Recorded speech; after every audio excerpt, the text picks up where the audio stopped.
మంగళకారక జయ జానకి ప్రాణనాయక శుభ స్వాగతం ప్రియ పరిపాలక. మంగళకరమౌ నీరాక ధర్మానికి వేదిక అవుగాక మా జీవనమే ఇక పావనమౌగాక.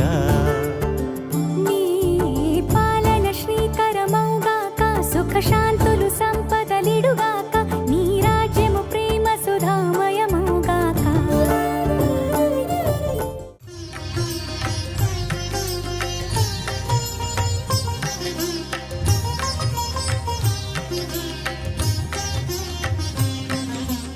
ఈటీవీ ప్రేక్షకులకి నమస్కారం.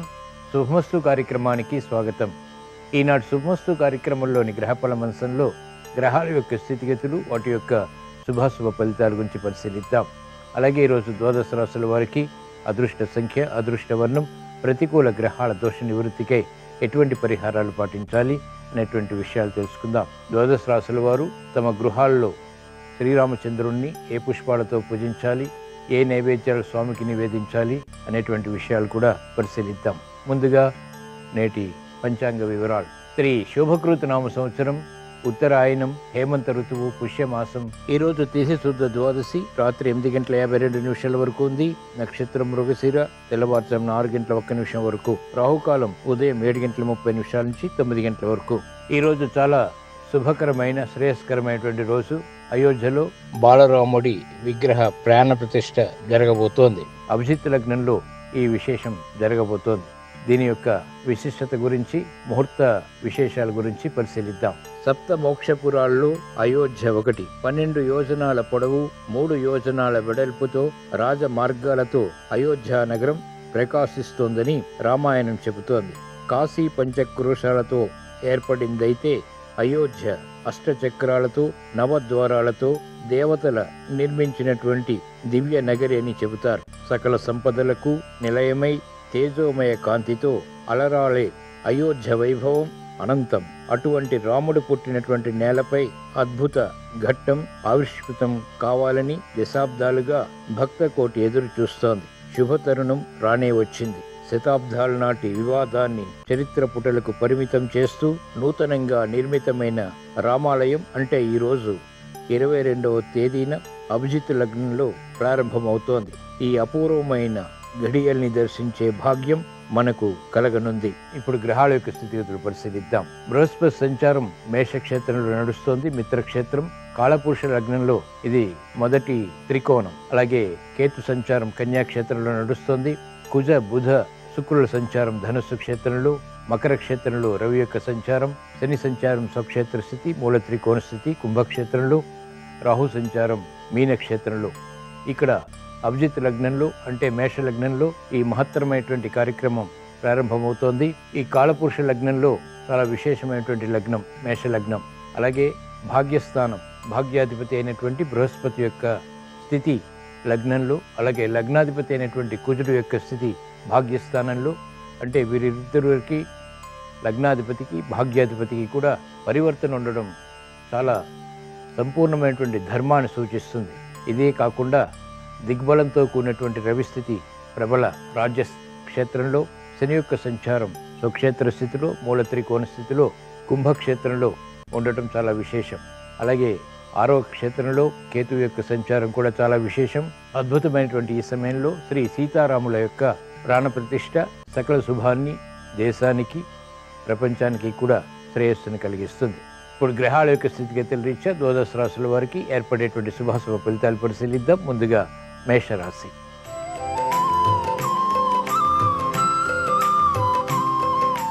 ఈరోజు మేషరాశి వారి ఫలితాలు పరిశీలించినట్లయితే అనిశ్చిత పరిస్థితులు దూరమవుతాయి. చేపట్టినటువంటి కార్యకలాపాలపై పట్టు బిగించగలుగుతారు. శుభవార్తలు వింటారు. శుభ సంకల్పాలు నెరవేరుతాయి. స్థిరమైనటువంటి నిర్ణయాలు తీసుకోగలుగుతారు. ప్రాధాన్యతతో కూడినటువంటి కార్యక్రమ నిర్వహణ, తద్వారా సంతోషకర సంఘటనల్ని ఆహ్వానించగలుగుతారు. మిత్రులతోటి సఖ్యత కొనసాగుతుంది. మెరుగైనటువంటి అవకాశాలు వృత్తి, వ్యాపార, ఉద్యోగ సంబంధిత కార్యకలాపాల్లో ఆశాజనకమైనటువంటి వాతావరణాన్ని కలిగిస్తాయి. వ్యాపార రంగం వారికి ఆర్థికపరమైనటువంటి అంశాలు కలిసి వస్తాయి. మహిళలకు ప్రోత్సాహకర కాలం. శుభ సంఘటనలు చోటు చేసుకుంటాయి. గృహంలో ఆనందకర వాతావరణాన్ని ఆహ్వానించగలుగుతారు. గట్టి పట్టుదలతో కూడినటువంటి కార్యక్రమ నిర్వహణ వైద్య వృత్తి వారికి లాభిస్తుంది. శ్రేయస్సుతో కూడినటువంటి కార్యక్రమాలు న్యాయబద్ధ వృత్తి వారు చేపట్టగలుగుతారు. అభివృద్ధి ఆర్థికంగా వ్యవసాయ రంగం వారికి కొనసాగుతుంది. అనిశ్చిత పరిస్థితులు అన్ని రంగాల వారికి దూరం అవుతాయి. ఈరోజు అయోధ్యలో బాలరాముడి విగ్రహ ప్రాణ ప్రతిష్ఠ సందర్భంగా మేషరాశి వారు శ్రీ సీతారాముల్ని సన్నజాజులతో భక్తి శ్రద్ధలతో పూజించి చక్కెర పొంగలి నైవేద్యంగా నివేదించడం ద్వారా వేధిస్తున్నటువంటి సమస్యలు పరిష్కరింపబడతాయి. ఆనందకర వాతావరణం ఆహ్వానించగలుగుతారు. ఈరోజు మేషరాశి వారి అదృష్ట సంఖ్య 9. ఈరోజు మేషరాశి వారి అదృష్ట వర్ణం ఎరుపు.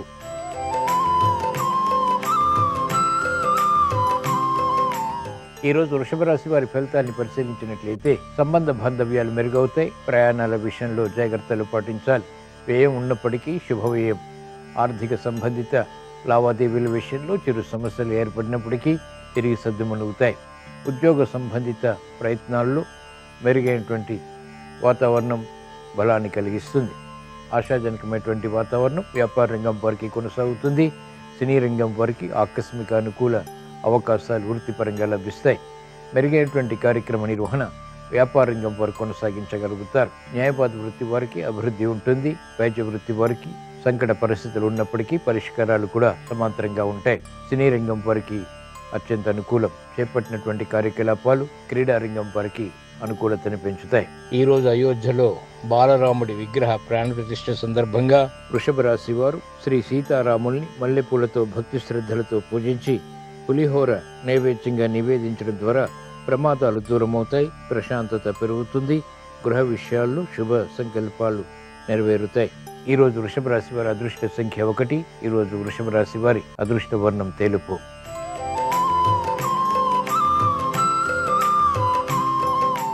ఈరోజు మిథున రాశి వారి ఫలితాన్ని పరిశీలించినట్లయితే ఆర్థిక వ్యవహారాల్లో మెరుగైనటువంటి అవకాశాలు సాధించగలుగుతారు. లాభదాయకమైనటువంటి కార్యకలాపాలు ఒక్కొక్కటిగా ప్రారంభించి పూర్తి చేయగలుగుతారు. సంబంధ బాంధవ్యాలు మెరుగవుతాయి. బలమైన మిత్రుల ద్వారా లబ్ధి చేకూరుతుంది. ఉద్యోగ వ్యవహారాల్లో జాగ్రత్తతో కూడిన నిర్ణయాలు తప్పనిసరి. మెరుగైనటువంటి కార్యక్రమ నిర్వహణ మహిళలు గృహపరంగా కొనసాగించగలుగుతారు. విద్యార్థులకి శుభ పరిణామాలు ఆకస్మికంగా దగ్గరవుతాయి. విదేశీ విద్యా ప్రయత్నాలు వంటివి రాణిస్తాయి. కార్యక్రమాల్ని వేగవంతంగా వైద్య వృత్తి వారు కూడా పూర్తి చేయగలుగుతారు. వ్యవసాయ రంగం వారికి ఆదాయం పెరుగుతుంది. ఈ రోజు అయోధ్యలో బాలరాముడి విగ్రహ ప్రాణ ప్రతిష్ఠ సందర్భంగా మిథున రాశి వారు శ్రీ సీతారాముల్ని ఎర్ర గులాబీలతో భక్తి శ్రద్ధలతో పూజించి దద్దోజనం నైవేద్యంగా నివేదించడం ద్వారా క్లిష్ట సమస్యలు పరిష్కరింపబడతాయి. ఆర్థిక వ్యవహారాలు కలిసి వస్తాయి. ఈ రోజు మిథున రాశి వారి అదృష్ట సంఖ్య 5. ఈ రోజు మిథున రాశి వారి అదృష్ట వర్ణం ఆకుపచ్చ.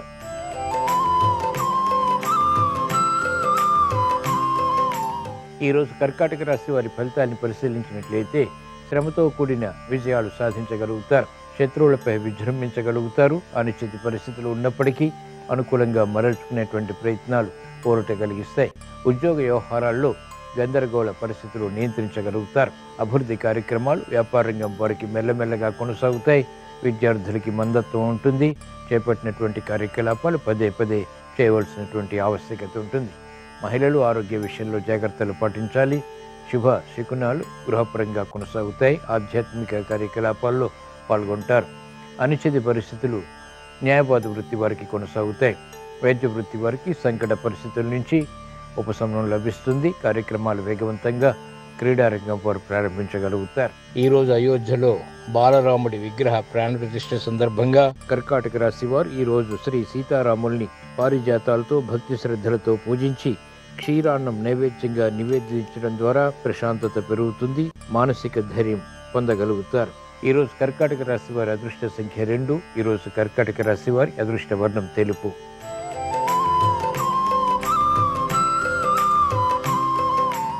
ఈరోజు సింహరాశి వారి ఫలితాన్ని పరిశీలించినట్లయితే వేగవంతమైనటువంటి నిర్ణయాలు ఆర్థిక పరంగా తీసుకోగలుగుతారు. శత్రుభీతి పోతుంది. శత్రువులు మిత్రులవుతారు. సూక్ష్మతతో కూడినటువంటి కార్యక్రమాలు చేపట్టి తద్వారా ఉత్తమ విజయాలు సాధించగలుగుతారు. మహిళలు గృహపరంగా అదృష్ట సంఘటనల్ని ఆహ్వానించగలుగుతారు. ఆధ్యాత్మిక సంపత్తి పెరుగుతుంది. అభివృద్ధి కార్యక్రమాలు వేగవంతంగా పూర్తి చేయగలుగుతారు. వ్యాపార రంగం వారికి అనుకూలత పెరుగుతుంది. వ్యాపార విస్తరణలు, వ్యాపార ఒప్పందాలు వంటివి ఆర్థికంగా ఉపకరిస్తాయి. విద్యార్థులకి సూక్ష్మత పెరుగుతుంది. విద్యా విషయాల్లో అనుకూలత సాధించగలుగుతారు.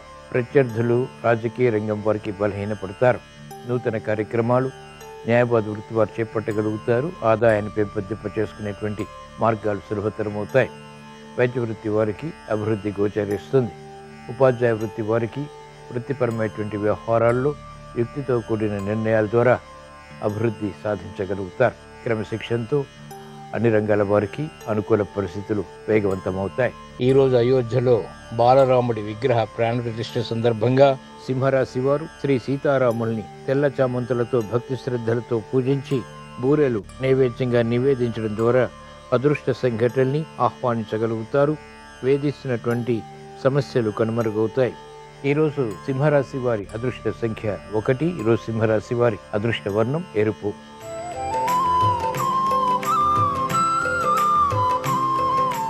ఈరోజు కన్యారాశి వారి ఫలితాన్ని పరిశీలించినట్లయితే ఆర్థిక వ్యవహారాల్లో జాగ్రత్తలు పాటించాలి.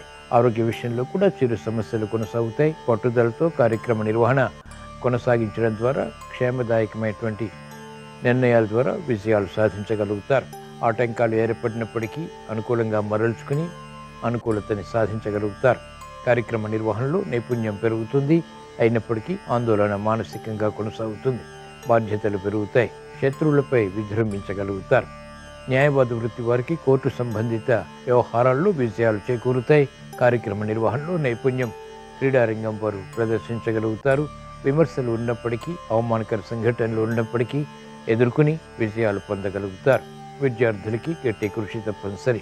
మహిళలకు ఆరోగ్య సమస్యలు ఉన్నప్పటికీ ఆర్థిక బలాన్ని కలిగిస్తుంది.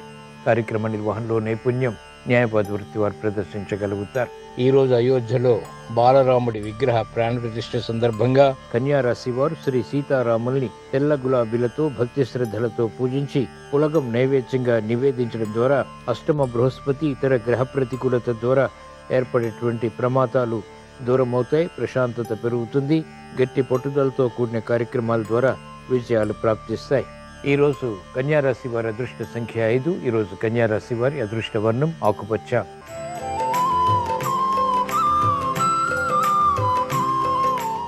ఈరోజు తులారాశి వారి ఫలితాన్ని పరిశీలించినట్లయితే అభివృద్ధి కార్యక్రమాలు ఆర్థికంగా కలిసి వస్తాయి. సంబంధ బాంధవ్యాలు మెరుగవుతాయి. ఆశించినటువంటి కార్యక్రమాలు ఆశించినటువంటి విధంగా పూర్తి చేయగలుగుతారు. మిత్రులు అధిమిత్రులు అవుతారు. శత్రువులు మిత్రులు అవుతారు. ఆర్థిక విషయాలు వేగవంతంగా కలిసి వస్తాయి. వ్యాపార రంగం వారికి భాగస్వాములతో మైత్రి కొనసాగుతుంది. నూతన ఒప్పందాల ద్వారా ఆర్థిక విధి విధానాల్లో అభివృద్ధిని పొందగలుగుతారు. విద్యార్థులకి సూక్ష్మత పెరుగుతుంది. ఏకాగ్రత పెరుగుతుంది. దైనందిన కార్యక్రమాలు న్యాయవాద వృత్తి వారు సజావుగా పూర్తి చేయగలుగుతారు. అభివృద్ధి వైద్య వృత్తి వారికి గోచరిస్తుంది. కార్యక్రమాల్లో వేగం క్రీడారంగం వారికి పెరుగుతుంది. శుభ సంకల్పాలు మహిళలకు నెరవేరుతాయి. ఈరోజు అయోధ్యలో బాలరాముడి విగ్రహ ప్రాణ ప్రతిష్ఠ సందర్భంగా తులారాశి వారు శ్రీ సీతారాముల్ని తులసి దళాలతో భక్తి శ్రద్ధలతో పూజించి రవ్వ కేసరి నైవేద్యంగా నివేదించడం ద్వారా సంబంధ బాంధవ్యాలు మెరుగవుతాయి. ఆర్థిక అవకాశాలు సునాయాసంగా చేజిక్కించుకోగలుగుతారు. ప్రశాంతత పెరుగుతుంది. ఈరోజు తులారాశి వారి అదృష్ట సంఖ్య 2. ఈరోజు తులారాశి వారి అదృష్ట వర్ణం తెలుపు.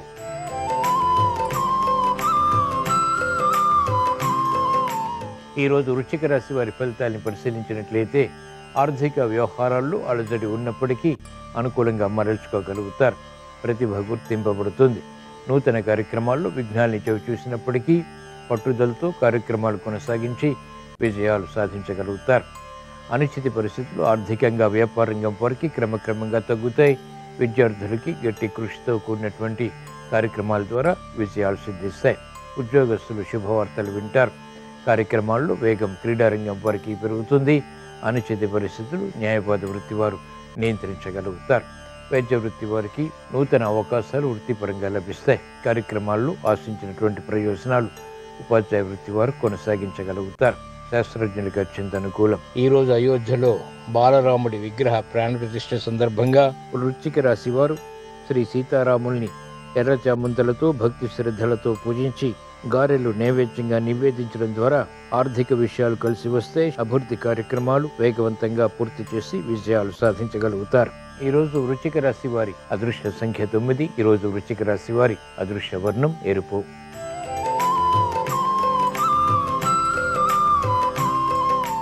ఈరోజు ధనుస్సు రాశి వారి ఫలితాన్ని పరిశీలించినట్లయితే అభివృద్ధి ఆర్థికంగా కొనసాగుతుంది. ఆలోచన సంపత్తి కలిగి ఉంటారు. తెలివైనటువంటి నిర్ణయాల ద్వారా సమస్యల్ని వేగవంతంగా పరిష్కరించుకునేటువంటి మార్గాలు సులభతరమవుతాయి. ఆశాజనకమైనటువంటి వాతావరణం వృత్తి, వ్యాపార, ఉద్యోగ సంబంధిత కార్యక్రమాల్లో నెలకొంటుంది. బాధ్యతలు పెరిగినప్పటికీ సక్రమ నిర్వహణ ద్వారా వాటిని అనుకూలంగా మరల్చుకోగలుగుతారు. ఆరోగ్యం, క్షేమం. నూతన బాధ్యతలు వ్యాపార రంగం వారికి పెరుగుతాయి. అభివృద్ధి కార్యక్రమాలు వైద్య వృత్తి వారికి అనుకూలిస్తాయి. వ్యవసాయ రంగం వారికి ఆదాయం పెరుగుతుంది. అనిశ్చిత పరిస్థితులు న్యాయవాద వృత్తి వారు నియంత్రించగలుగుతారు. మహిళలకు గృహ విషయాల్లో ఆనందకర వాతావరణం కొనసాగుతుంది.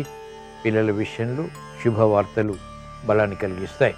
ఉపాధ్యాయ వృత్తి వారికి క్షేమం, నూతన కార్యక్రమాలు ప్రారంభించగలుగుతారు. ఈరోజు అయోధ్యలో బాలరాముడి విగ్రహ ప్రాణ ప్రతిష్ఠ సందర్భంగా ధనుస్సు రాశి వారు శ్రీ సీతారాముల్ని మందారాలతో భక్తి శ్రద్ధలతో పూజించి పానకం, వడపప్పు నైవేద్యంగా నివేదించడం ద్వారా ఆధ్యాత్మిక సంపత్తి పెరుగుతుంది. శుభ వార్తలు వింటారు. శుభ సంకల్పాలు నెరవేరుతాయి. ఈరోజు ధనుస్సు రాశి వారి అదృష్ట సంఖ్య 3. ఈరోజు ధనుస్సు రాశి వారి అదృష్ట వర్ణం పసుపు.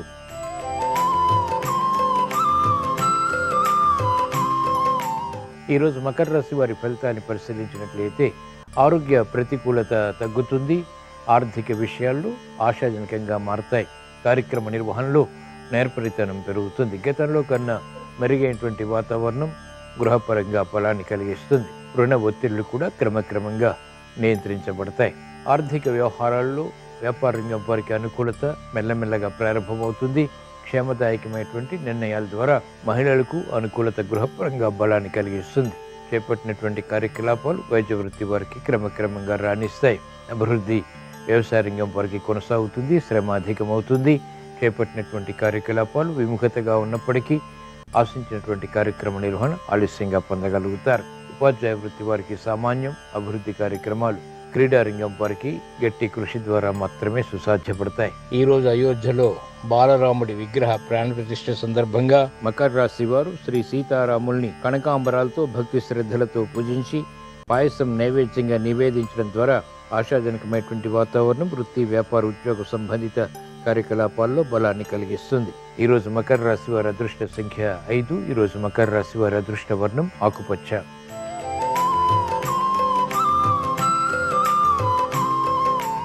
ఈరోజు కుంభరాశి వారి ఫలితాన్ని పరిశీలించినట్లయితే స్థిరమైనటువంటి నిర్ణయాలు తీసుకోగలుగుతారు. గతంలో ఆగిపోయినటువంటి కార్యక్రమాలు పునఃప్రారంభించగలుగుతారు. ఆధ్యాత్మిక కార్యక్రమాల్లో పాల్గొంటారు. ఆశాజనకమైనటువంటి వాతావరణం ఆర్థికంగా బలాన్ని కలిగిస్తుంది. మానసిక ఒత్తిళ్లు ఉన్నప్పటికీ నియంత్రించగలుగుతారు. క్రమశిక్షణతో విద్యార్థులకి గుర్తింపు లభిస్తుంది. భాగస్వాములతో మైత్రి వ్యాపార రంగం వారికి ఉపకరిస్తుంది. వైద్య వృత్తి వారికి సంకట పరిస్థితులు ఉన్నప్పటికీ మెరుగైనటువంటి అవకాశాలు కూడా సాధించగలుగుతారు. వ్యాపార రంగం వారికి అనిశ్చిత పరిస్థితులు క్రమక్రమంగా తగ్గుతాయి. ఆర్థిక వ్యవహారాల్లో వ్యవసాయ రంగం వారు జాగ్రత్తలు పాటించాలి. ఉపాధ్యాయ వృత్తి వారికి అనుకూలం. ఈ రోజు అయోధ్యలో బాలరాముడి విగ్రహ ప్రాణ ప్రతిష్ఠ సందర్భంగా కుంభరాశి వారు శ్రీ సీతారాముల్ని తులసి దళాలతో భక్తి శ్రద్ధలతో పూజించి లడ్డూలు నైవేద్యంగా నివేదించడం ద్వారా వేధిస్తున్నటువంటి సమస్యలు దూరమవుతాయి. ప్రశాంతత పెరుగుతుంది. గ్రహ ప్రతికూలతని వేగవంతంగా నియంత్రించి ఎదుర్కొని విజయాలు సాధించగలుగుతారు. ఆర్థిక పరిస్థితి మెరుగవుతుంది. ఈరోజు కుంభరాశి వారి అదృష్ట సంఖ్య 3. ఈరోజు కుంభరాశి వారి అదృష్ట వర్ణం పసుపు.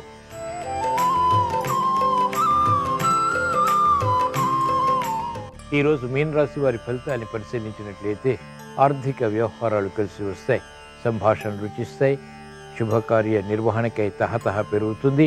శుభవార్తలు వింటారు. గృహ నిర్మాణాది కార్యకలాపాలపై మక్కువ పెరుగుతుంది. నూతన వాహన ప్రాప్తి లేకపోలేదు. ఆశించినటువంటి కార్యక్రమాలు వేగవంతంగా వ్యాపార రంగం వారు పూర్తి చేయగలుగుతారు. సాఫ్ట్వేర్ రంగం వారికి అత్యంత అనుకూలం. రాజకీయ రంగం వారికి ప్రాధాన్యత పెరుగుతుంది. శ్రమ ఉన్నప్పటికీ చేపట్టినటువంటి కార్యకలాపాలు వ్యవసాయ రంగం వారికి కలిసి వస్తాయి. అధిక ఒత్తిళ్లతో కూడినటువంటి విజయాలు న్యాయవాద వృత్తి వారు సాధించగలుగుతారు. చేపట్టినటువంటి కార్యకలాపాల్లో ప్రోత్సాహం ఉపాధ్యాయ వృత్తి వారు పొందగలుగుతారు. ఈ రోజు అయోధ్యలో బాలరాముడి విగ్రహ ప్రాణ ప్రతిష్ఠ సందర్భంగా మీనరాశి వారు శ్రీ సీతారాముల్ని నందివర్ధనాలతో భక్తి శ్రద్ధలతో పూజించి పులిహోర నైవేద్యంగా నివేదించడం ద్వారా ఆర్థిక వ్యవహారాలు కలిసి వస్తాయి. శుభవార్తలు వింటారు. గృహప్రాప్తి, వాహన ప్రాప్తి వంటివి చేకూరుతాయి. ఈరోజు మీనరాశి వారి అదృష్ట సంఖ్య 3. ఈరోజు మీనరాశి వారి అదృష్ట వర్ణం తెలుపు. ఇవి ఈరోజు ద్వాదశ రాశుల వారికి ఏర్పడేటువంటి శుభాశుభ ఫలితాలు. ద్వాదశ రాశుల వారికి శుభ సంకల్పాలు నెరవేరాలని, ఆశించినటువంటి ప్రయోజనాలు సాధించాలని, అసాధ్య కార్యక్రమాలు సుసాధ్యం చేయాలని, విజయాలు పొందాలని శ్రీ బాలరాముడి విగ్రహ ప్రాణ ప్రతిష్ఠ సందర్భంగా శ్రీ సీతారాముల్ని స్మరిస్తూ ప్రార్థిస్తూ స్వస్తి. శ్రీరస్తు శుభమస్తు. మారేడు దళాలతో శివ పూజ చేయటం ద్వారా శివానుగ్రహం కలిగి ఐశ్వర్య ప్రాప్తిని సిద్ధింపజేసుకోవచ్చు. గంధం రాసిన మారేడు దళాలతో శివ పూజ చేస్తూ శ్రీం శివాయ నమః అనే మంత్రాన్ని జపించుకున్నట్లయితే ఆర్థిక ఇబ్బందుల నుంచి సులభంగా బయటపడవచ్చు. అయితే మారేడు దళాలు వినియోగించేటప్పుడు కొన్ని ముఖ్యమైన నియమాలు పాటించాలి. మారేడు దళాలు సోమ, మంగళ, శుక్రవారాలు కోయరాదు. సంక్రమణ రోజుల్లో కోయరాదు. సూర్యుడు ఒక రాశిలో నుంచి ఇంకొక రాశిలోకి ప్రవేశించిన రోజును సంక్రమణము అంటారు. సంక్రమణం జరిగిన రోజు కూడా మారేడు దళాలు కోయరాదు. రాత్రి సమయంలో మారేడు దళాలు కోయరాదు. ఆరుద్ర నక్షత్రం ఉన్నప్పుడు, అశౌచం ఉన్నప్పుడు మారేడు దళాలు కోయరాదు. ఈ నియమాలు పాటిస్తూ ఒకసారి మారేడు దళాలు కోసినట్లయితే అవి 15 రోజుల వరకు పూజార్హతను కలిగి ఉంటాయి.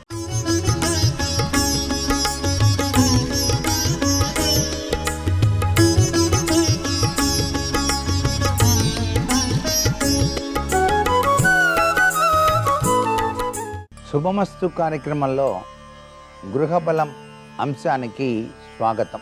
మన జీవితం ఎల్లవేళలా కూడాను లక్ష్మీ కటాక్షంపైనే ఆధారపడి ఉంటుంది. అంటే లక్ష్మీదేవి స్వరూపాల్లో అష్టలక్ష్మి స్వరూపాల యొక్క ప్రభావం ఎల్లవేళలా కూడా మానవునిపై ప్రసరింపజేస్తూనే ఉంటుంది. అందుచేత ప్రతినిత్యం కూడాను గృహంలో లక్ష్మీ కటాక్షం కోసం అష్టలక్ష్మి స్వరూపతత్వరీత్యా ఎటువంటి విధి విధానాలు పాటించినట్లయితే మనకు జీవితం సుసంపన్నంగా కొనసాగించుకోవడానికి ఆస్కారం ఉంటుందో మన ఋషులు వాస్తుశాస్త్రరీత్యా తెలియజేశారు. వీటిలో మనం అష్టలక్ష్ములను ఏ విధంగా పూజ చేయాలి అసలు అన్నప్పుడు, ఆదిలక్ష్మీదేవిని తెల్లటి పూలతోనే పూజ చేయాలి. అలాగే ధాన్యలక్ష్మీదేవిని పచ్చని పూలతో పూజ చేస్తారు. ధాన్యలక్ష్మీదేవిని గోరెంట పూలు అని చెప్పేసి ఉంటాయి. ఆ చక్కని తల్లికి చాలా ఇష్టం. పచ్చని పూల చెట్లు కూడాను ప్రతి ఇంటి ముంగిట చక్కగా పెంచేటువంటి సాంప్రదాయాన్ని పాటిద్దాం. అలాగే ధైర్యలక్ష్మీదేవి, అన్ని లక్ష్ములు ఉన్నప్పటికీ ధైర్యలక్ష్మి కనుక మన దగ్గర లేకపోతే మనం ఏదీ కూడా సాధించలేం, ముందడుగు వేయలేం. బద్ధకం మన్ని ఆవహిస్తుంది. మనకి తెలివితేటలు ఉన్నప్పటికీ కూడా ధైర్యలక్ష్మి లేకపోయినట్లయితే మనం దేనికి కొరగాము అని చెప్పేసి శాస్త్రం. ఈ ధైర్యలక్ష్మీదేవిని ఎర్రని పూలతో పూజ చేస్తాం. అలాగే గజలక్ష్మీదేవి మన ఇంట్లో ప్రవేశించాలి అనుకున్నప్పుడు నీలం రంగు పూలు, ఆ పూలతో ఆ తల్లిని గనక పూజ చేసినట్లయితే అష్టోత్తర శతనామావళితో ఆ యొక్క గజలక్ష్మి మనకి అనుగ్రహాన్ని ప్రసాదిస్తుంది. అలాగే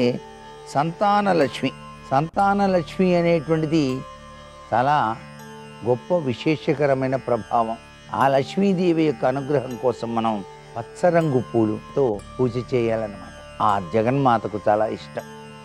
అలాగే విజయలక్ష్మి, విజయసిద్ధి కోసం ప్రతి విషయంలో కూడాను విజయ పరంపరలో కొనసాగించుకోవాలంటే మనం ఎరుపు రంగు పూలతో ఆ విజయలక్ష్మీదేవిని పూజ చేయాలి అంటోంది శాస్త్రం. అలాగే విద్యాలక్ష్మి, తెల్లటి జాజి పూలతో పూజ చేయాలి. తెలుపు రంగు పూలు ఏవైనా సరే ఆ తల్లికి చాలా ఇష్టం. అందుకని తెలుపు రంగు పూలతో విద్యాలక్ష్మిని మనఃపూర్వకంగా పూజ చేద్దాం. సరస్వతీదేవి కూడాను తెలుపు రంగు వస్త్రాన్ని ఆమె ధరిస్తుంది ఎక్కువగా. అందుచేత ఇక్కడ లక్ష్మీదేవి కూడా సరస్వతి స్వరూపతత్వంలో విరాజిల్లుతూ ఉంటుంది కాబట్టి తెల్లని పూలతో పూజ చేద్దాం. అలాగే ధనలక్ష్మీదేవి, నీలిరంగు పుష్పాలతో ఆ తల్లిని మనం పూజ చేయాలన్నమాట.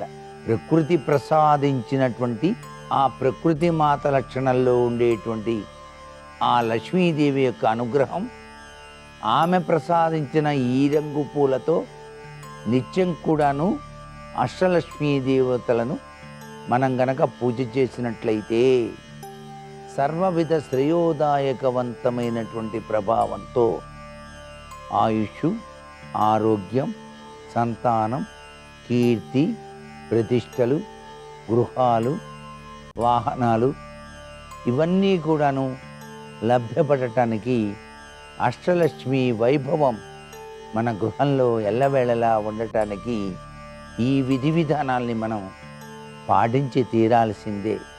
అందుకనే రామమ్మ మహాలక్ష్మి అంటూ మనం వివిధ రకాలైనటువంటి పూల చెట్లను మన ఇంటి ప్రాంగణంలోనే మనం నాటుకొని ప్రతినిత్యం కూడా ఆ పూలతోనే మనం నిత్యం పూజ చేసి తరిద్దామా? మరికొన్ని ముఖ్య విషయాలు రేపటి శుభమస్తు కార్యక్రమంలోని గృహబల అంశాలు తెలుసుకుందామా? సర్వే జనా సుఖినో భవంతు.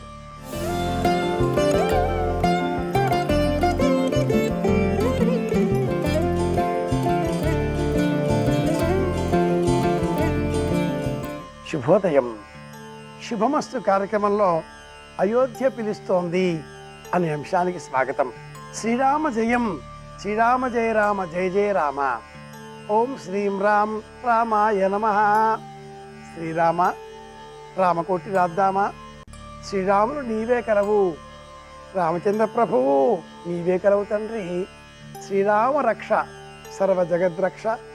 ఈ పదాలు పలకని తెలుగువారి ఇల్లు లేదు అంటే అతిశయోక్తి లేదు. ప్రతి ఇంట రామయ్యలుంటారు, ప్రతి ఇంట్లోనూ సీతమ్మలుంటారు. ప్రతి ఇల్లు కూడా రామరాజ్యంతో సమానమైనది, రామ నివాసంతో సమానమైనది కావాలి. ప్రతి దేహం కూడా రామ నివాస క్షేత్రం కావాలి. ప్రతి దేహం కూడా అయోధ్య కావాలి. ఆసీదయోధ్యా నగరీ దేశే కోసలనామని అంటూ బాలరామాయణం సంక్షేప రూపంలో మొదటి శ్లోకంగా చెబుతుంది. అయోధ్య అంటే భేదింపరానటువంటిది అని అర్థం. ఈ దేహమే దేవాలయం, ఆ దేవాలయం రామదేవాలయం కావాలి. రమయతే రంజయతే, అందరికీ ఆనందాన్ని ప్రసాదించేటటువంటి ఆ రామచంద్రమూర్తిని సుప్రతిష్టం చేసేటటువంటి, ప్రపంచవ్యాప్తంగా ఉన్న ఆస్తికులందరికీ ఆనందం కలిగించేటటువంటి శుభదినం ఈనాటి ఈ ప్రత్యేకమైనటువంటి అయోధ్యలో రామచంద్రమూర్తి సుప్రతిష్ఠితం చేసేటటువంటి ఆ శుభదినం ఈ రోజే కావడం మన అదృష్టదాయకంగా భావన చేద్దాం. అయోధ్య పిలుస్తోంది. మనమందరం అయోధ్యకి వెళదామా అనుకోని వారు ఉండరు కదా. ప్రపంచవ్యాప్తంగా ఉన్న 750 కోట్ల జనాభా పైగా అందరూ కూడా అయోధ్య వైపు ఏమిటా అని చూస్తున్నటువంటి తరుణంలో ప్రత్యేకంగా మనం చేయవలసినటువంటి మనవంతు పాత్ర ఏదైనా ఉందా? ప్రత్యేకంగా మనం అయోధ్య నగరాన్ని వెళ్ళలేం కనుక మన గృహాలలో కూర్చొని అయోధ్య పిలుస్తోంది అన్న పేరిట చెయ్యవలసిన కార్యక్రమం అలా కళ్ళప్పగించి దూరదర్శన, చరవాణి ఇత్యాదిగా గల మాధ్యమాల ద్వారా అయోధ్యలో రామ్లాలా ఆ స్వామి యొక్క ప్రాణ ప్రతిష్ఠ ఎలా జరుగుతుందో ఆ కార్యక్రమాన్ని తిలకించడం మాత్రమే కాకుండా ఇంకా చేయవలసిన పని ఏదైనా ఉందా? ముందుగా పూజాగృహంలో రామచంద్రమూర్తి చిత్రపటాన్ని సేకరించి భద్రపరచుకొని ఇరువైపులా 2 దీపాలు వెలిగించి రామ అష్టోత్తరనామావళితో నిత్య పూజ నిర్వహిద్దాం. రామాయ నమః, రామభద్రాయ నమః, రామచంద్రాయ నమః, రాజీవలోచనాయ నమః, శ్రీమతే నమః, రాజేంద్రాయ నమః, రఘుపుంగవాయ నమః. ఇలా ఇంటిల్లిపాది సమష్టిగా రామ అష్టోత్తర శతనామావళితో రామచంద్రుని పూర్తించడం మొదటి పని కాగా, రెండవదిగా శ్రీరామాయణ గ్రంథాన్ని పూజాగృహంలో భద్రపరిచి పుష్పములు, అక్షింతలు, కుంకుమ, పసుపు ఇత్యాగదిగా సుగంధ ద్రవ్యముల చేత పూజించి ఈ శ్రీరామాయణమే శ్రీరామచంద్రమూర్తి స్వరూపము అంటూ ఇంటిలో ఉండేటటువంటి చిన్నారి బాలబాలికలకు బోధించే ప్రయత్నం చేద్దాం. తదుపరి రామానుగ్రహం కోరి ఆదిత్య హృదయం సమష్టిగా పారాయణ చేద్దాం లేదా వినే ప్రయత్నం చేద్దాం. రామనామాన్ని స్మరించే విధంగా యథాశక్తి ఇంతవరకు రామకోటి వ్రాసే అభ్యాసం లేనటువంటి వారు ఈరోజు మొదలుగా రామకోటి వ్రాద్దాం అనే ప్రయత్నానికి శ్రీకారం చుట్టే ప్రయత్నం చేద్దాం. ఓం శ్రీం రామ్ రామాయ నమః. ఇది రామ షడక్షరి మహామంత్రం. అధ్యాత్మ రామాయణంలో సాక్షాత్తు పార్వతీదేవికి శంకరుడు ఉపదేశం చేస్తూ భవిష్యత్ తరంలో నేనే రాముడిగా పుట్టబోతున్నాను అంటూ బోధించిన పరమ మంత్రం రామ షడక్షరి మహామంత్రం. యథాశక్తి జపమాల పుచ్చుకొని సాయంత్రం వేళ రామనామాన్ని ఓం శ్రీం రామ్ రామాయ నమః, ఓం శ్రీం రామ్ రామాయ నమః ఇలా రామనామాన్ని జపం చేస్తే శ్రీరాముని సంపూర్ణ అనుగ్రహం మనకు లభిస్తుంది. రాముని వంటి కుమారుడు లేడు, రాముని వంటి భర్త లేడు, రాముని వంటి సోదరుడు లేడు, రాముని వంటి యజమాని లేడు, రాముని వంటి రాజు లేడు అనేటటువంటి కీర్తి పొందినటువంటి ఆ రామచంద్రమూర్తి గుణగణాలని మనం పరిశీలన చేస్తే ఇలా ఉండాలి అంటూ మనకు బోధించేటటువంటి చరిత్ర సాక్షాత్కృతమవుతుంది. ఆసేతు సీతాచలం రామచంద్రమూర్తి సంచారం చేసినట్లుగా ప్రతి చోట, ప్రతి పల్లె, ప్రతి చెట్టు, ప్రతి పుట్ట అన్నీ కూడా రామనామంతో పురకంచినవిగా మనకు శ్రీరామాయణం అభివర్ణిస్తుంది. ఇది రామనామం, ఇది రామదేశం, ఇది రామగానం, ఇది రామస్వరూపం. అంతా రాముడే, అన్నీ రాముడే. శ్రీరామ జయ రామ, జయ జయ రామ రామ ఇది రామతారక మంత్రం. అత్యంత రహస్యమైనటువంటి కలి సంతాపతారణోపనిషత్తులో శ్రీరామ రామ రామేతి రమే రామే మనోరమే సహస్రనామ తత్తుల్యం. శ్రీరామ శ్రీరామ శ్రీరామ అంటే 1000 సార్లు రామనామం చెప్పినట్లే అంటుంది మంత్రసారమంతా కూడా. శ్రీరామ అన్న ఆ 3 అక్షరాలను 3 సార్లు చెబితే 1000 సార్లు చెప్పినట్టే. కాది నవోటాది నవః అన్న సూత్రాన్ని పరిశీలన చేసి అకారాదిగా అక్షరానికి ఉండే ఆ సంఖ్య గమనిస్తే మా అన్న అక్షరానికి సంఖ్య 5, మాలో 5. రకారాన్ని మనం గమనించినట్లయితే యా రా అనే ఆ క్రమంలో రకారం 2వదిగా ఉంటుంది. శ్రీరామ 5 × 2 10. శ్రీరామ రామ రామేతి రామ రామ రామ అని 3 సార్లు అంటే 10 × 10 × 10 1000 సహస్రనామ తత్తుల్యం. ఇంత అర్థం ఇందులో ఉంది కనుకనే ఈ పరమ శ్లోకము సహస్రనామ తత్తుల్యంగా మారింది. కాబట్టే కలి సంతాపతాపనోపనిషత్తు అంటూ శాస్త్రం వివరించింది. అయోధ్య పిలుస్తోంది, రా కదలిరా అంటూ గత 30 సంవత్సరాల పూర్వం ఏదైతే శాస్త్ర ధర్మాన్ని నిరూపణ చేసే విధంగా, న్యాయాన్ని అనుసంధానం చేసుకునే విధంగా ఒక చర్య జరిగిందో, తదనంతరం కోర్టు, వ్యాజ్యము, చట్టాలు, భారతీయ స్మృతి గ్రంథాలు అన్నింటినీ నిరూపణ చేసుకొని వేలాది సంవత్సరాలుగా ఉన్నటువంటి ఆ తగాదా, గొడవ సర్దుబాటు అయ్యే విధంగా, అందరికీ మేలు కలిగించే విధంగా జరిగిన మార్పుకు కారణం శ్రీరామచంద్రమూర్తి. 30 సంవత్సరాలుగా ప్రతి ఇంట రామనామం జపం చేసిన కారణంగా అందరి కల సాక్షాత్కృతం అయ్యేటటువంటి రోజు ఈ రోజే. కనుక అయోధ్య పిలుస్తుంది, రా కదలిరా అంటూ మనమంతా కూడా మన గృహాలలో ప్రత్యక్షంగా అయోధ్యకు వెళ్ళినట్లుగా భావన చేస్తూ ఆ రామనామం జపం చేస్తూ శ్రీరామచంద్రమూర్తిని భజన చేద్దాం. దశరథనందన రామ రామ, జానకీపతి రామ రామ, రామ రామ రామ రామ రామనామ తారకం భక్తి ముక్తిదాజకం జానకీ మనోహరం. ఇలా రామనామాన్ని జపం చేద్దాం. నిజానికి అయోధ్యకు వెళదాం పిలుస్తోంది, రా కదలిరా అనుకోవడంలో అయోధ్య అంటే ఈ దేహమే. అష్టాచక్ర నవద్వార దేవానాం పురయోధ్య తస్యాగం హిరణ్మయ కోశ స్వర్గో లోకో జ్యోతిషావృత యో వైతాం బ్రహ్మణో వేద అమృతేనావృతాం పురీం. ఇది వేదవాక్యం. అష్టాచక్ర 8 చక్రాలతో కూడుకుని ఉన్నది. నవద్వార 9 తలుపులతో ఉన్నది. దేవానాం దేవతలకు పుర నివాసమైనది. ఏమిటి? ఈ దేహమే. ఇది అయోధ్య. భేదింపరానటువంటిది, పడిపోనటువంటిది. అలా చేసే నిమిత్తమై ఎవరైతే ఆ దేవదేవుడిని కీర్తిస్తారో అలాంటి వారికి ఈ దేహం వజ్ర సమానంగా మారుతుంది అనే అర్థంతో వేదం ఇలా అయోధ్య అంటే దేహమే అనే బోధ చేస్తుంది. ఈ క్రమంగా ఆలోచించినట్లయితే ఈ దేహమే అయోధ్య. ఇందులో ఉండే ఆ ప్రాణశక్తి ఆత్మారాముడు. ఏదైనా ఆహార పదార్థాన్ని అందించడం కాసింత ఆలస్యమవుతే ఆత్మారాముడు ఘోషిస్తున్నాడు అని మనమంతా కూడా అనుకుంటూ ఉంటాం. పరమానందం కలిగితే ఆత్మారాముడు ఆనందపడ్డాడు అంటూ ఆనందపడిపోతూ ఉంటాం. ఆత్మను రాముడిగా గుర్తించే జ్ఞానం మనకు కలగాలి అంటే అయోధ్య అంటే ఏమిటో నిజమైన అంతరార్థంగా సుబోధకం కావాలి. అందు నిమిత్తమే అయోధ్య పిలుస్తోంది. భౌతికంగా పూర్వం రామాలయం ఉండేది అన్న చారిత్రక సత్యం నిరూపణ కావడంతో ఇన్ని వందల సంవత్సరాల కృషి చర్చల అనంతరం న్యాయంగా మళ్ళీ ఆ పూర్వ ఆలయం పునర్వైభోగంగా నూతన నిర్మాణాన్ని సంతరించుకున్న నేపథ్యంలో అయోధ్య అక్కడ, కానీ నిజమైన అయోధ్య ఇక్కడ.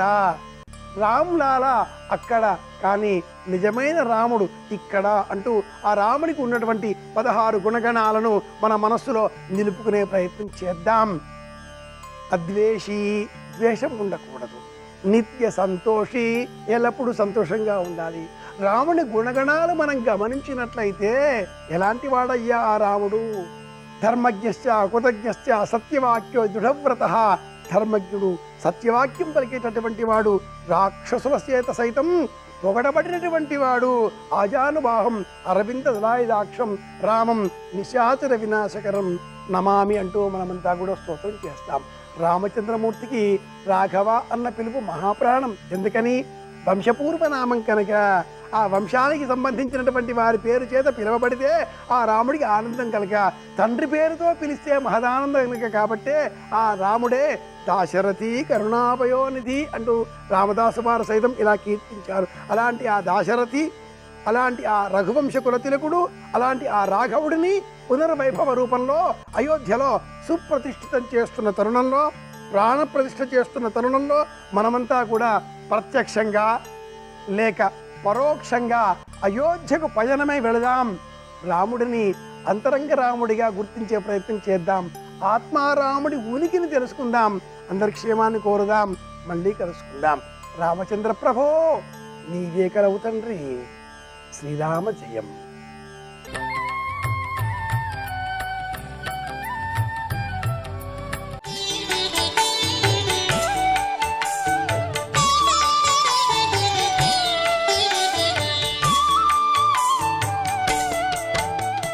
చంద్రోద్భాసితశేఖరే స్మరహరే గంగాధరే శంకరే సర్పైర్భూషిత కంఠకర్ణ వివరే నేత్రోద్ధవైశ్వానరే దంతిత్వకృత సుందరాంబరధరే త్రైలోక్య సారే హరే అంటారే శంకరులు. అలా దివ్యమంగళ విగ్రహాన్ని చూపించాడు. చూపించగానే పొంగిపోయి అమ్మవారు పాదముల మీద పడి నమస్కారం చేసింది. నమస్కారం చేసి నిలబడితే అన్నారు, కామిని చూచు చూపులకు కామపరవశుండై కాముని తొల్లి గెలిచిన మగంటిమి నెల్ల మరంగి కామినిన్ లోలత చూచుచుండె మరి కామినియున్ కాముడు చూచు చూపులకు కామ వికారత పొందె మదనాస్త్రపాతయై.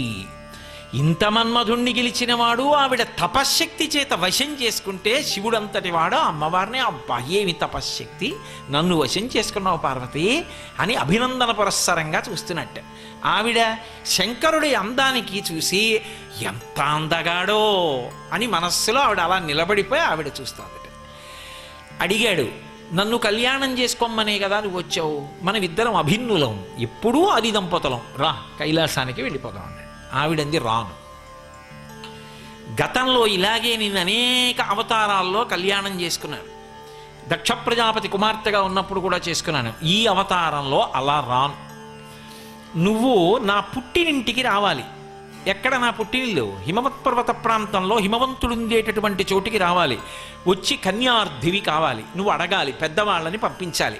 పంపించి అయ్యా మీ అమ్మాయిని నాకు ఇవ్వండి అని అడగాలి. మా నాన్నగారు అమ్మగారు ఒప్పుకోవాలి.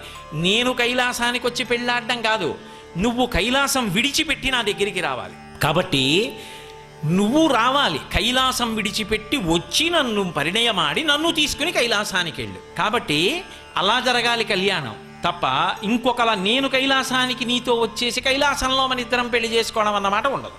నువ్వు రా, పెద్దవాళ్ళని పంపించు, అర్థించు కన్యని. అమ్మ బాబోయ్ ఇంత నియమం పెట్టింది, భక్తికి వశుడు కదా మరి, అలాగే అయితే పెద్దవాళ్ళని పంపిస్తాను అని కైలాస పర్వతానికి వెళ్ళిపోయాడు. వెళ్ళిపోయి ప్రమదగణాలందరినీ పిలిచాడు. వరే అమ్మ కనపడిందిరా, కానీ ఈ అవతారంలో అమ్మని కళ్యాణం చేసుకోవాలంటే నేను కబురు చెయ్యాలి. పెళ్లి జరగాలి అంటే లోకంలో బలము గలవారు, నిపుణత కలవారు, బుద్ధి కుశలత కలవారు, సంపద కలవారు వివాహతతికి కవలయుధరన్. ఎంత గొప్ప మాట చెప్పాడో చూడండి. ఆయన అన్నాడు, రే పెళ్ళి అవ్వడం అంటే కొన్ని లక్షణాలు ఉన్న వాళ్ళని ముందు సేకరించుకోవాలి, వాళ్ళని దగ్గర పెట్టుకోవాలి తప్ప ఏదో ఇంట్లో పెళ్ళి అంటే పెళ్ళి అంటే అంత సబబుగా అంత అందంగా ఉండదు. అది చాలా అందంగా తృప్తిగా పెళ్ళి జరగాలి అంటే బుద్ధి గలవారు, మొట్టమొదట మంచి బుద్ధి కలిగిన వారు, దాని గురించి తెలిసున్న వారిని ఆశ్రయించాలి. నిపుణత గలవారు, కేవలం తెలిసుంటే సరిపోదు, అక్కడ ఉన్న దేశకాలాదులను బట్టి అందం వచ్చేట్టి ఎలా చెయ్యాలో చెప్పగలిగిన వాడు అయి ఉండాలి.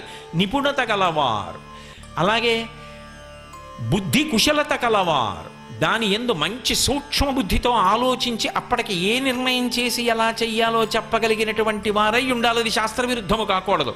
సంపద కలవారు, డబ్బు కలిగిన వాడు ఉండాలి పక్కన పెళ్లిలో. ఎందుకని అంటే అస్తమానం అన్నింటికీ మీరు తీలేరుగా. గబుక్కన అవసరం వచ్చిందనుకోండి, ఓ 1000 ఇవ్వండి అంటే నోటు రాయండి అనేవాడు ఉంటే అలా పరువు పోదు. ఓ 1000 ఇవ్వండి అంటే తీసుకోండి అని ఏదో ఆయన డబ్బు ఈయన దగ్గర పెడితే ఈయనప్పటికీ ఆయనకి ఇస్తున్నంత చులాగ్గా తీసి ఇలా ఇచ్చేవాడు అయి ఉండాలి. అంతేగాని ఇచ్చి అండి ఈయన ఇస్తాడంటారా అని పెళ్లి కొడుకు తండ్రిని అడిగారు అనుకోండి, ఆయనకి మళ్ళీ ఎంత ప్రమాదం వస్తుంది అక్కడ. అందుకని సంపద కలవారు, డబ్బున్నవాడు ఉండాలి పెళ్లిలో పక్కన.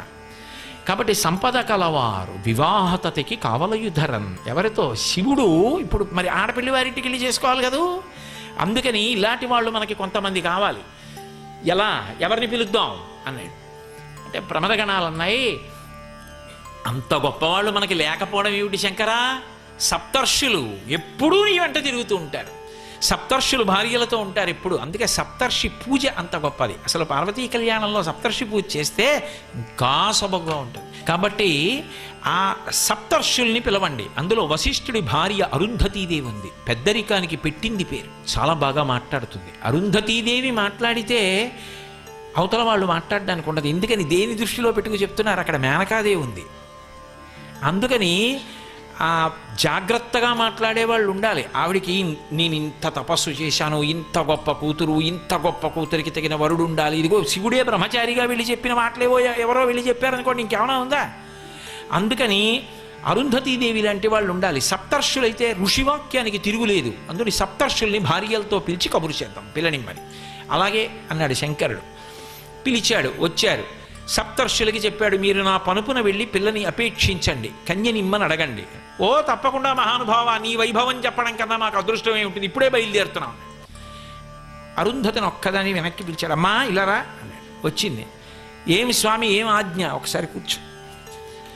ఆయన అన్నాడు, గొప్ప నీతి చెప్పాడు. వనిత కూతుల పెండ్లి చేయునెడలన్ వాచాలకుల్ తల్లులేయని లోకంబులు పలుకుగా ఉన్న సతీ నీ వద్రీషు ఇల్లాలితో ఒరగన్ వనరన్ ఈ కన్నియకున్ వరుండు తగు మీరు ఊహింపగానేల ఇమ్మని కార్యంబు ఘటింపగా పలుకుమీ నీరేజ పత్రీక్షణ అన్నాడు. ఈ లోకంలో పెద్ద ఇబ్బంది ఒకటి ఉందమ్మా, నీకు తెలియదు. ఏమిటో తెలుసా? కూతుల పెండ్లి చేయు ఎల్లెడలన్ వాచాలకుల్ తల్లులే. ఆడపిల్ల పెళ్లి చేసేటప్పుడు మొట్టమొదట వాచాలత్వం ఎవరిది అంటే ఆడపిల్ల తల్లిదే. శివుడు అన్నాడు. శివాయ నమః శివాయ హర హర శంకర నమః శివాయ.